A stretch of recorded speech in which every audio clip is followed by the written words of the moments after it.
10 minus 2 gives us 8. And 8 times 2 equals 16. So 16 divided by 16 is just 1. But this answer is not correct, because according to the order of operations, first we have to do parentheses, then exponents, then multiplication or division, and finally addition or subtraction. Remember that multiplication and division have equal priority and we have to work from left to right. And the same applies to addition and subtraction. In this expression, we have one division, one parenthesis, and one multiplication. Inside this parenthesis, we have one subtraction.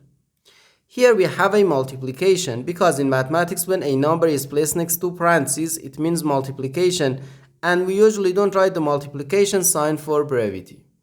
Okay, so according to the PEMDAS, first we have to do this parentheses, then this division, and finally this multiplication. If we do this multiplication before this division, it is wrong.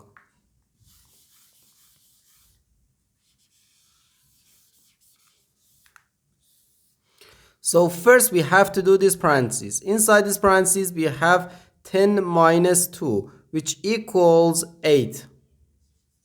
So 16 divided by 8, then times 2.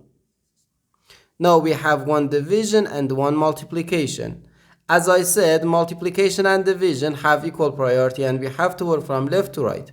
So here first we have to do this division. 16 divided by 8 gives us 2.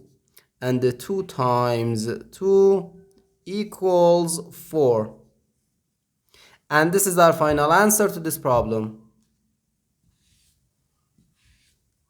The correct answer is 4.